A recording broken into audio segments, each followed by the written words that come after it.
Hey guys, it's Paul Harrison here after another Monday night webinar. Some great learnings came out of tonight as well. Some great questions being asked over entry points and what have you. A lot of stuff we have touched upon on some of these little brief parts that you have on a Wednesday or Thursday.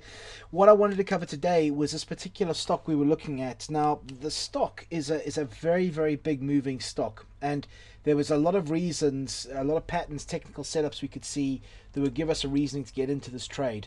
Now, one thing I just wanted to make clear to the traders tonight and today, and obviously there's been a lot of activity today, it's gone very strong on the long side, is basically when you're dealing with a stock like this, a lot of the things I encourage our students to do is to actually be aware, obviously, of the strategy we use, okay? But then also, because we're trading with stocks in the US and a lot of different stocks that make up, what we can trade over there, is really to look into what the personality of the stock is. Okay, so sometimes you find a stock that gaps a lot. Sometimes you find a stock that has big daily moves. Sometimes you find a stock that traditionally moves very quickly off the support or the resistance line as well.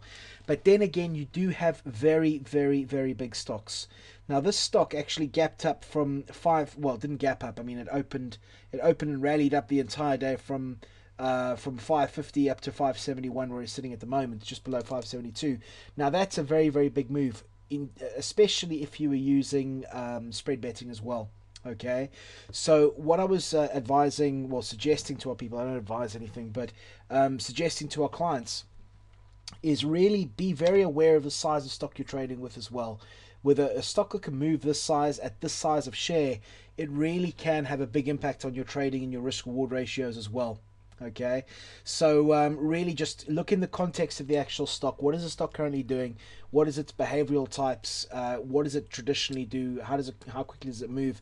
Bring all that stuff in as additional information when assessing which stocks you're going to take. Okay, this particular stock, I mean, it moved huge. If you had to use a limit order on to get into this trade on the short side, and got into the trade, it possibly could have hurt you pretty severely. But if you were to use a stop order on this trade and maybe hang around for a couple of days, I didn't actually take this trade because I just thought it was too big, it was too rangy, and I just didn't have a good feeling about it.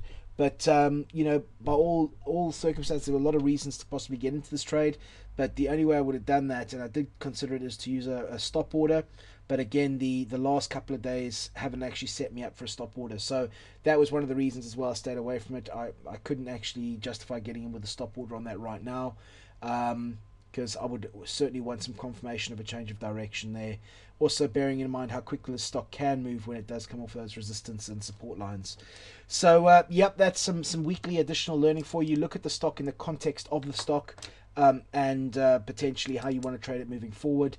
Again, just following the rules, you potentially could have got into this trade, but having some of this additional understanding, additional insight, that's really what I aim to provide for you guys on these little snippets. So all the best. Hope you have a great week's trading, and no doubt you hear from me next week. So all the best, folks. Cheers, bye bye.